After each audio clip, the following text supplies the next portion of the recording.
अभी पंडित जी आ गए हैं, अब गुस्से में लग रहे हैं, वो पानी लेकर आए, पानी पिला रही। अब वो पंडित जी उससे खुद ही कह रहे हैं कि आप शिव जी ने दर्शन किए, कहते बहुत अच्छी बात है, आपको शिव जी ने दर्शन दिया। अरे भाई खान क्या बताऊं, शिव जी ने कमंडल दिया है, वो कमंडल क्या है, मुझे कमंडल का पड़ोसी को ज्यादा देगा।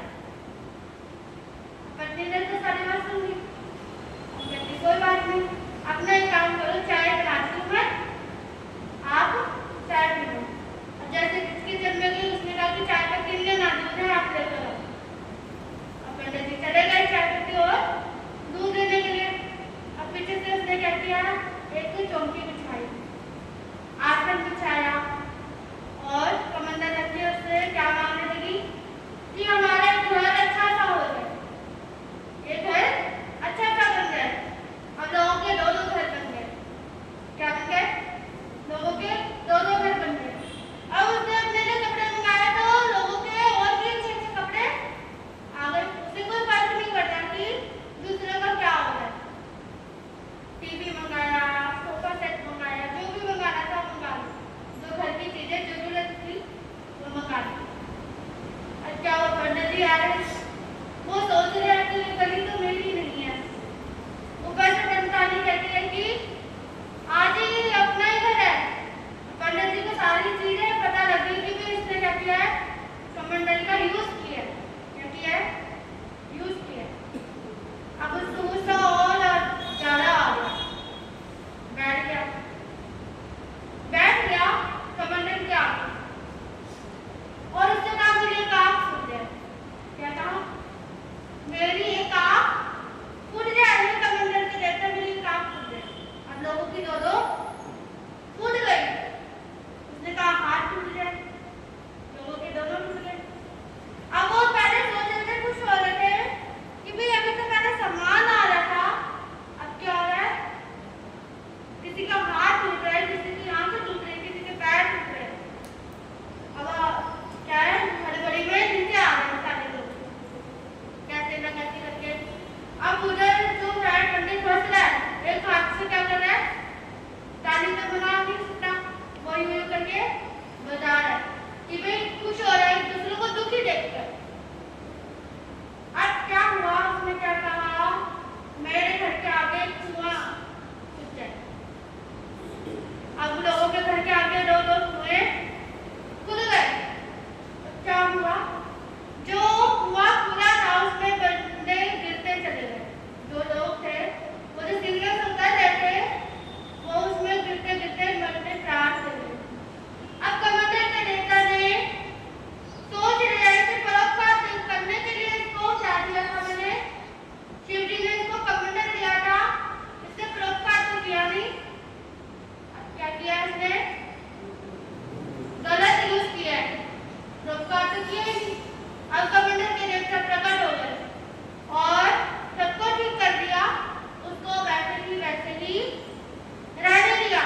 अगर आप किसी का बुरा चाहेंगे तो खुद का पहले ही बुरा हो जाएगा। अगर आप दो उंगलियां किसी के ऊपर उठाएंगे तो एक उंगली तो अपने ऊपर भी उठेगी ही उठेगी।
व्यक्ति था, जो बच्चा था, वो आगे चल पड़ा। आगे चलने में उसे एक लकड़ी मिली। लकड़ी के अंदर 7 रत्न मिल गए। कितने मिले? 7 रत्न अलग अलग तरह के। पहले जल क्रांत मणि थी, दूसरी मणियां अलग अलग तरह की होती है।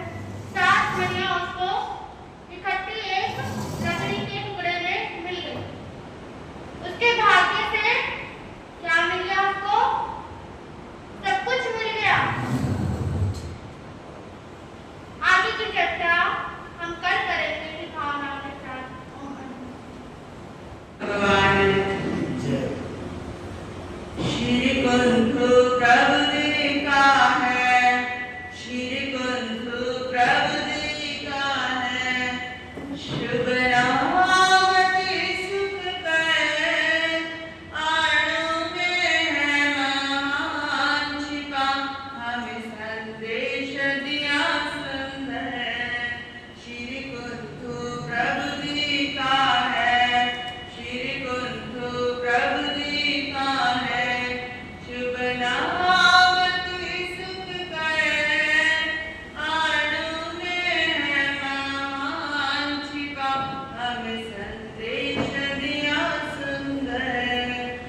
का है शुभ नाम सुख कर, अणु में है महान छिपा, हमें संदेश दिया सुंदर।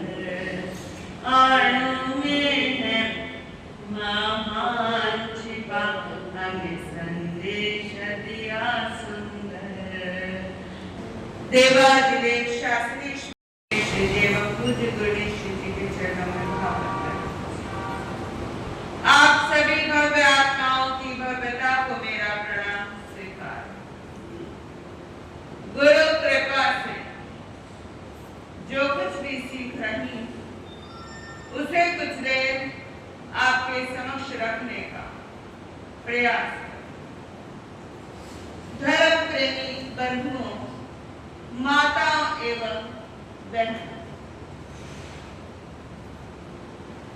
ध्यान जैसा एक विषय चल रहा है,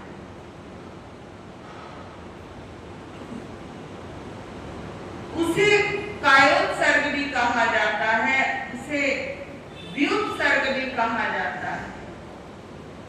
जैसे ध्यान के अंदर होता है ना कि अपने स्वरूप के बारे में सोचो, अपने स्वरूप का ही चिंतन करो। आपका स्वरूप क्या है? क्या आपका स्वरूप ये आकार है? क्या आपका स्वरूप ये शरीर है? आपका स्वरूप ये शरीर नहीं है। इस शरीर से भी परे एक हस्ती है। वह हस्ती आप में हमेशा जिंदा रहती है।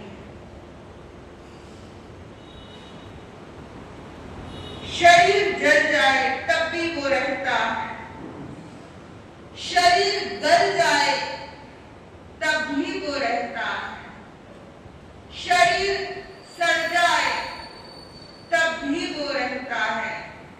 यहाँ तक कि आपके इस शरीर को जला दिया जाए और शरीर राख भी हो जाए तब भी वो चीज मरती नहीं। वो मूल द्रव्य आप में है, वो मूल द्रव्य मुझ में है। वो स्त्री में भी उतना ही है और पुरुष में भी उतना ही है। आपके शरीर का आकार बढ़ता रहता है। जब आप छोटे थे, याद करो अपने उन पलों को जिस समय आप बहुत छोटे थे, पैदा हुए थे, आपका स्वरूप कैसा था? हर दिन आपका शरीर बदलता जा रहा है, आपकी चमड़ी बदलती जा रही है। बचपन में आपकी आंखें बहुत सुंदर थी, आंखें खुली हुई थी, मोटी थी, लेकिन देखते ही देखते चमड़ी के नीचे कालापन आ जाता है। आपके शरीर के अंदर कब बाल बढ़ते हैं, आपको पल भर में भी एहसास नहीं होता। जब बाल खूब बढ़ चुके होते हैं, एक एक बाल के वो कितना प्रतिदिन बड़ा है, आपको इसका एहसास भर भी नहीं होता। आपके शरीर के अंदर आपसे पूछा जाए कि कोई फुंसी हो गई, फुंसी ने पहले जन्म आपके शरीर के अंदर पहले दिया होगा और धीरे धीरे उस फुंसी का आकार, फोड़े का आकार बढ़ता रहता है। क्या आपको उसकी खबर रहती है कि वो कहां से कैसे बढ़ रहा है, किन कारणों से बढ़ रहा है? मेडिकल साइंस भी एक हद तक इस पर काम कर सकती है, लैब के अंदर चेक किया जा सकता है, लेकिन वहां पर भी एक हद तक जांच की जा सकती है। संभवतः वो सब तो एक आत्मज्ञानी ही हर चीज देख सकता है, जिसे सारे लोगों का ज्ञान हो गया, जिसके अंदर ज्ञान ने जन्म ले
वो ज्ञान स्वयं में है।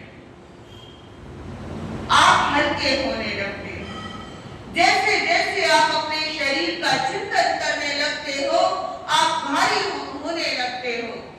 आप अपने भविष्य का चिंतन करते हो, तब भी आप भारी होने लगते हो।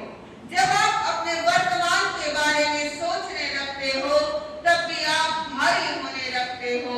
जब आप अपने भूतकाल यानी पास्ट के बारे में चिंतन करते हो, तब भी आप भारी होने लगते हो। यानी जब जब आपने शरीर का चिंतन किया, तब तब आप भारी होने लगे। एक दिन शरीर और आत्मा की बात हुई। जैसे मैं और आप अभी आपस में बात कर रहे हैं, जो मैं कह रही हूं, आपके अंदर भी वो बात समझ आ रही है। अंदर बुद्धि के अंदर कुछ अलग अलग प्रकार के तर्क इत्यादि जन्म ले रहे हैं। जरा देखो, बुद्धि शरीर और आत्मा एक दूसरे से संवाद कर रहे हैं, कन्वर्सेशन कर रहे हैं। तू बड़ा या मैं बड़ी। आत्मा कहती है तू बड़ी या मैं बड़ा। अब इसी के बीच एक आत्मज्ञानी आता है। वो शोध करता हुआ कहता है तुम्हारी बात का जवाब मैं देता हूं। और उस आत्मज्ञानी ने जवाब दिया कि आत्मा बड़ी है, शरीर छोटा है। आत्मा के आगे तो शरीर का स्वरूप कैसा है? छोटा है।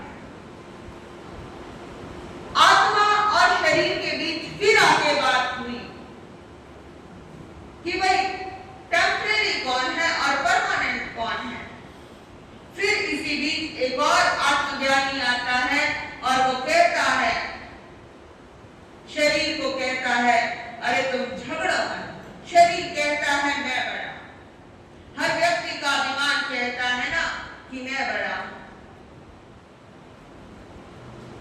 जिसके पास पैसा है उससे लोग पूछते हैं तू कैसा है, और जिसके पास पैसा होता है उसके पास ऐप भी होते हैं और अभिमान भी होता है। अब लोग कहते हैं बाप बड़ा ना भैया, सबसे बड़ा रुपया। इस रुपये ने सारा चक्कर चलाया।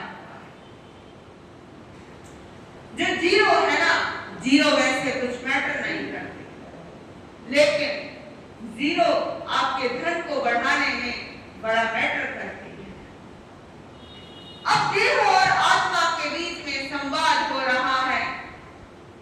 कौन जाएगा, कौन रहेगा? अब शरीर कहता है कि मैं हमेशा रहूंगा। अब इसी बीच एक आत्मज्ञानी आता है। आत्मज्ञानी शोध करते हुए कहता है कि तुम एक मायाजाल के अंदर उलझे हुए हो। ये तुम्हारा भ्रम है कि तुम सदा रहने वाले हो। तुम सदा नहीं रहने वाले हो। अब आत्मज्ञानी उसे शोध के आधार पे कहता है ये अहम ही नहीं, ये तुम्हारा गहन है कि तुम सदा रहने वाले हो। शरीर कहता है अच्छा, तो फिर आगे बताओ मुझे क्या होने वाला है। अब आत्मज्ञानी कहता है जैसे तुम पैदा हुए थे आज तुम वैसे नहीं हो। इस शरीर के दृष्टिकोण से तुम्हारा वजन बढ़ता जा रहा है।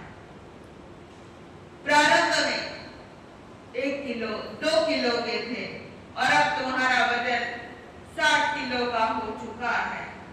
और आत्मा तो हमेशा हल्की रहती है। आत्मा का कोई वजन नहीं होता है। आत्मा का वजन आप मानने लगो, चेक करने लगो तो आपके शरीर का वजन आएगा, आत्मा का कोई वजन नहीं आने वाला।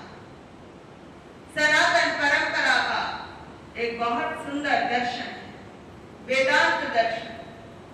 यही सेम बात उत्तरायण सूत्र में भी भगवान महावीर स्वामी ने कहा। आत्मा का जो स्वरूप है वो कोई आकार वाला स्वरूप नहीं है। आत्मा का स्वरूप निराकार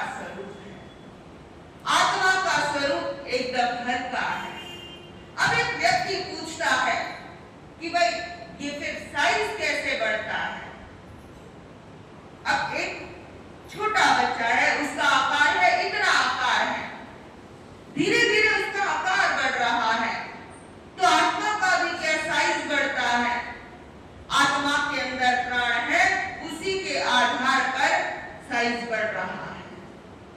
व्यक्ति सोचता है आधार पर मेरी कद काठी, मेरी दिल डोल, मेरी चाल ढाल बढ़ रही है। ये सब बाहें हैं, ये कुछ भी नहीं रहने वाला है आपके साथ।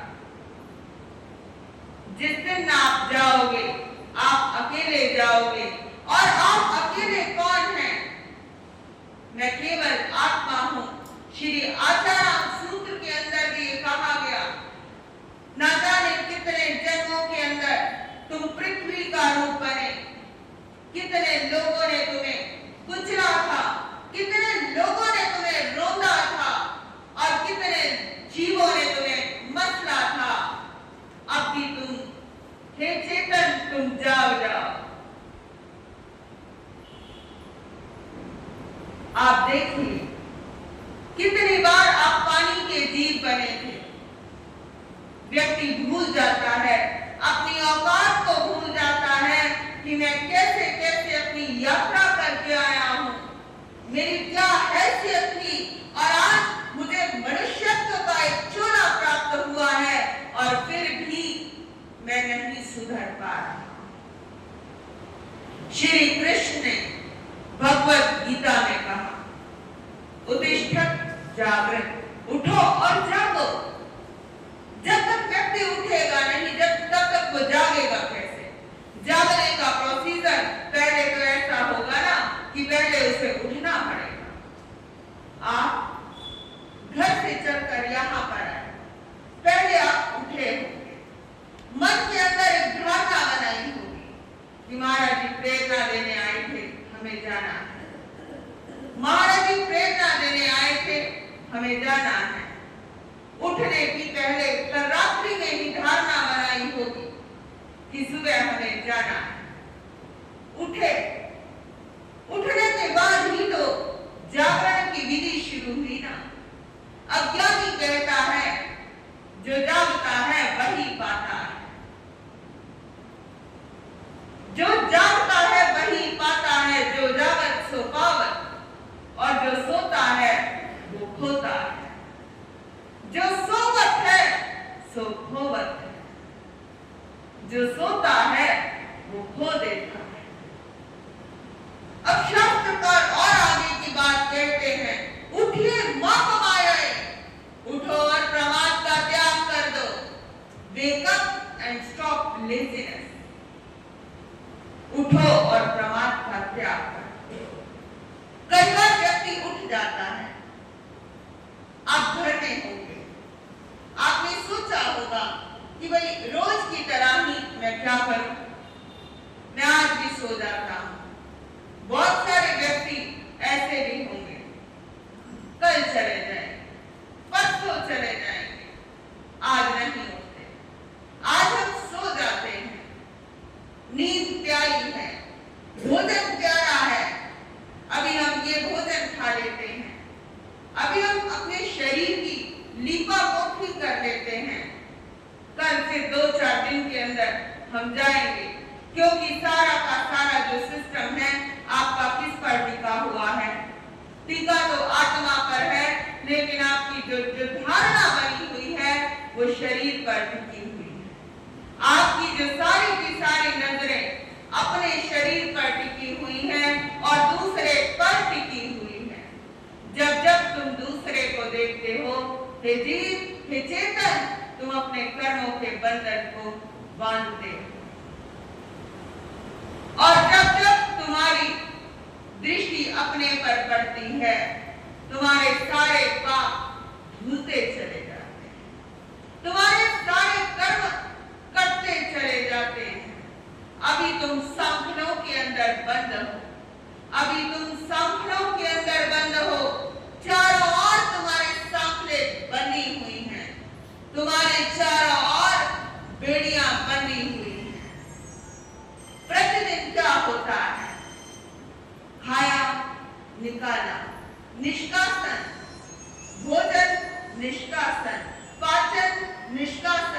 यही प्रक्रिया तो चल रही है। क्या यदि भोजन आपके काम आता तो क्या आप लंबे समय तक भोजन को अपने शरीर में रख सकते हो? नहीं रख सकते। आज का एक युग ऐसा आ गया है, व्यक्ति अपने शरीर की डिटॉक्सिफिकेशन के लिए नाना प्रकार के प्रयोग कर रहा है। यही जैन दर्शन के अंदर बड़े ही सुंदर प्रयोग हैं। जो ये व्रत, नियम, ये उपवास आपको जो कराए जाते हैं, ये डिटॉक्सिफिकेशन की ही तो प्रक्रिया है। जैसे डिटॉक्स हो जाएगा, जब शरीर डिटॉक्स होगा तब आपका मन भी स्वस्थ होगा और आपकी आत्मा भी स्वस्थ होगी। कभी याद हो, आपका पेट खराब हो, दस्त लगे हो, शरीर खराब हो, तो आपका मन खराब होता है या ठीक होता है? है जी, मन खराब होता है। जब मन खराब होता है, आपकी आत्मा के साथ अधिक कर्म चिपकते जाते हैं, आपकी आत्मा के साथ अधिक कर्म लगते जाते हैं, आपकी आत्मा के साथ अधिक बेड़ियां बनती चली जाती हैं। उसी का फल स्वरूप है तुम अपने आप को भारी महसूस करते हो। नाना प्रकार के ध्यान कराए जाते हैं। मार्केट के अंदर, दुनिया के अंदर उस ध्यान का एक ही प्रयोग है कि भाई व्यक्ति मानसिक रूप से स्वस्थ हो जाए, व्यक्ति की सारी वेदनाएं खत्म हो जाए, जीवन के अंदर वेद पढ़ पाओ या ना पढ़ पाओ, ये बात कुछ महत्व नहीं रखती है। जीवन में तुम वेद पढ़ पाओ या ना पढ़ पाओ, ये बात महत्व नहीं रखती है। बात यह महत्वपूर्ण है कि तुम किसी की वेदना पढ़ सको। ऐसा ही शास्त्रों के अंदर भी आया है, जागरण की वेदा है। तुम अपने आप के अंदर झांको, जितना झांकोगे उतना सुंदर आपको अपने अंदर नजर आएगा। ये जो प्रकाश देख रहे हो ना, सूरज का प्रकाश, ये सूरज का प्रकाश भी कुछ नहीं है आपके अंदर के प्रकाश के आगे। आपके अंदर बहुत प्रकाश है, उसे अपनी आंखों से बंद करके भी देखना होगा। जो ये बाहर के बल्ब देखते हो ना, इस दुनिया भर के अंदर आपको याद होगा एक बार मोदी ने दीपक जलवाए थे शाम के समय, कितनी रोशनी थी, लेकिन उससे भी अधिक रोशनी आपके अंदर है। ये जब कृत्रिम बल्ब देखते हो ना, बनावटी बल्ब, ये बनावटपन है, इस बल्ब के अंदर भी आपको लगता है कि ये प्रकाश है। आपके अंदर तो प्रकाश इससे भी कई गुना अधिक है, लेकिन उस प्रकाश को देखने के लिए आपको ये अवसर मिला है, आपको ये जीवन मिला है। जीवन तो ऐसा जीवन है जिसे जी भरकर जिया जाना चाहिए।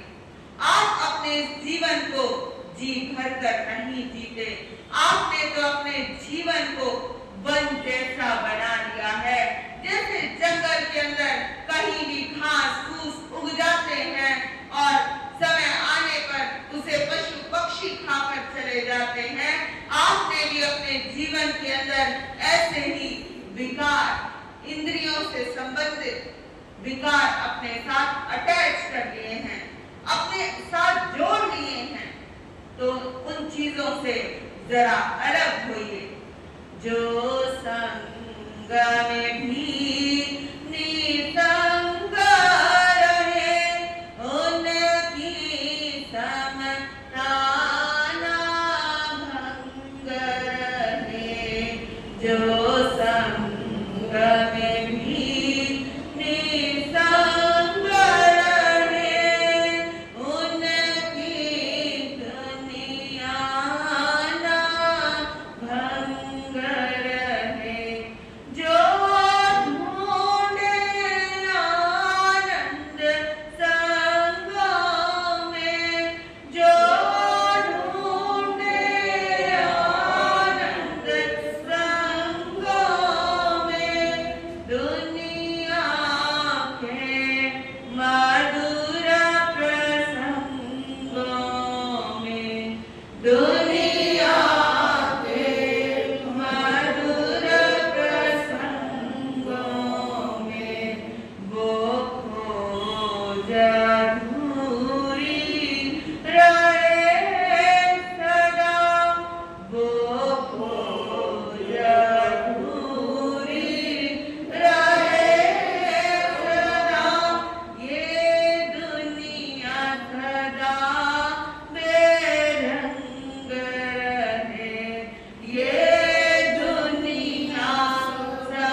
विश्वास होता है कि वह आपके साथ है।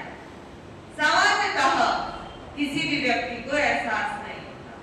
90% व्यक्तियों को यहाँ पर बैठे जो हैं उन्हें एहसास नहीं होता कि हमारे शरीर के अलावा भी हमारे जीवन में कुछ और भी है, कोई और हस्ती भी है।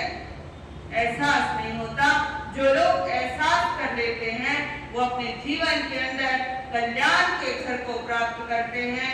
जो लोग एहसास नहीं कर पाते हैं वो अपने जीवन के अंदर ऐसे ही कर्मों के चक्कर में फंसे रह जाते हैं। तुम उठो और तुम जागो, इन्हीं भावों के साथ ओम अरहम। एक बच्चा भाई वेद जी और एक बच्चा टोहाना से आशीष आया हुआ है, जिन्होंने बिहारों के अंदर बहुत सेवा की। लगभग पटियाला सरहंद तक टोहाना से लगभग 100-150 किलोमीटर का इन्होंने बिहार करवाया।